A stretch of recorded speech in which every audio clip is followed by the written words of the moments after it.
ईश्वरवाद शब्द का प्रयोग व्यापक अर्थ में और संकीर्ण अर्थ में दोनों अर्थों में होता है।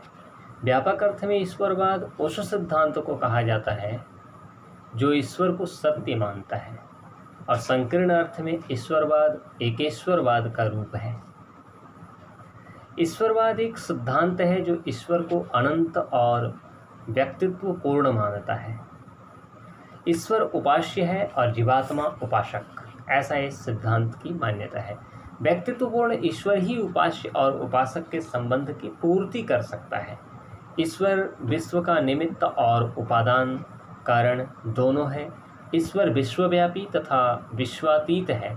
ईश्वर विश्व के कण कण में व्याप्त है, फिर भी वह विश्व में समाप्त हो जाता है। ईश्वर निमित्तोपादानेश्वरवाद से अत्यधिक मिलता जुलता है। दोनों में काफ़ी समानता है। इन समानताओं के बावजूद इन दोनों में सबसे बड़ा अंतर यह है कि ईश्वरवाद ईश्वर को व्यक्तित्व पूर्ण मानता है, जबकि निमित्तोपादानेश्वरवाद ईश्वर को व्यक्तित्व रहित मानता है।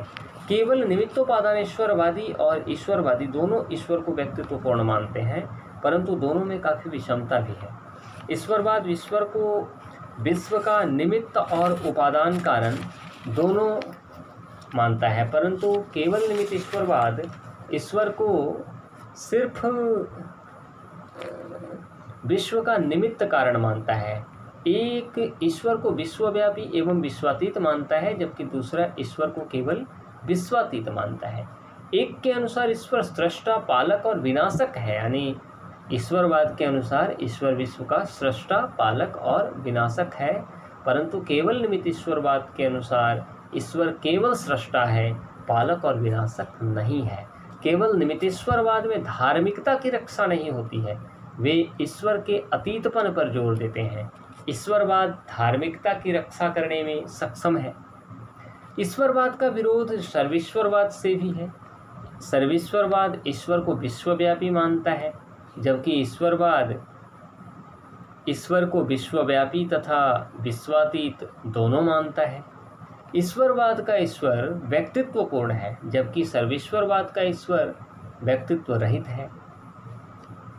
ईश्वरवाद के अनुसार संसार ईश्वर की सृष्टि है। ईश्वर विश्व में व्याप्त है। ये विश्व ईश्वर पर आश्रित है। विश्व ईश्वर के अभाव में एक क्षण भी नहीं टिक सकता है। यद्यपि ईश्वर विश्व में व्याप्त है, फिर भी वह विश्व में समाप्त नहीं हो जाता है, बल्कि विश्व से परे भी अपनी सत्ता वह कायम रखता है। विश्व का अस्तित्व स्वतंत्र नहीं है। विश्व का स्वतंत्र अस्तित्व नहीं है। ईश्वर विश्व का सृष्टा होने के साथ साथ पालक और रक्षक भी है। ईश्वरवाद जीवों के स्वतंत्र संकल्प पर जोर देता है। मानव अपने कार्यकलापों में स्वतंत्र है। ईश्वर के द्वारा वह अपने भाग्य का सुधार कर सकता है। मनुष्य के प्रयत्नों में ईश्वर खलल नहीं डालता है, बाधा नहीं डालता है। मानव दुखों का अंत हो सकता है। ईश्वरवाद सुधारवाद को मानता है। यह एक ऐसा सिद्धांत है जो जीवन की सफलता की संभावना में विश्वास करता है। केवल निमित्तेश्वरवाद के अनुसार मानव आशावादी है, जबकि निमित्तेश्वरवाद के अनुसार मानव निराशावादी है। परंतु ईश्वरवाद दोनों का समन्वय करके मानव को सुधारवादी मानता है। यही कारण है कि ईश्वर अशुभ के व्यावहारिक महत्व पर जोर देता है। ईश्वरवाद अशुभ के व्यावहारिक महत्व पर जोर देता है। अशुभ एवं दुख मानव के चरित्र में सुधार का संदेश लाते हैं। अशुभ जीवन में सीख देता है।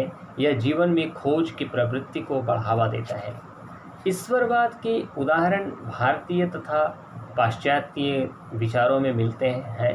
प्रोफेसर फ्लिंट ने धर्म को ईश्वरवाद का पर्याय माना है।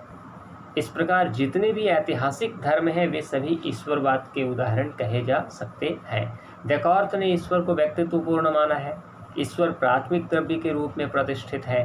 बर्कले ईश्वर को असीम तथा परम तत्व मानता है। प्रिंगल पैटिसन के अनुसार ईश्वर विश्व का सृष्टा है।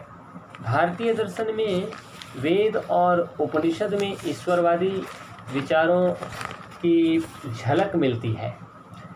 गीता में ईश्वरवाद का पूर्ण प्रकाशन हुआ है। रामानुज ने ईश्वर को एकमात्र परमार्थ सत्ता माना है। निम्बार्क भी ईश्वर को परम पुरुष तथा एकमात्र परमार्थ तत्व मानते हैं। ऐसा जान पड़ता है कि ईश्वरवाद हमारी बुद्धि को संतुष्ट करने में असमर्थ है, समर्थ नहीं है। ईश्वरवाद के अनुसार ईश्वर व्यक्तित्वपूर्ण है, परंतु व्यक्तित्वपूर्ण ईश्वर ससीम हो जाता है, सीमित हो जाता है। ईश्वरवाद अशुभ की व्याख्या नहीं कर पाता है, यह विश्व की संगत व्याख्या नहीं कर पाता है।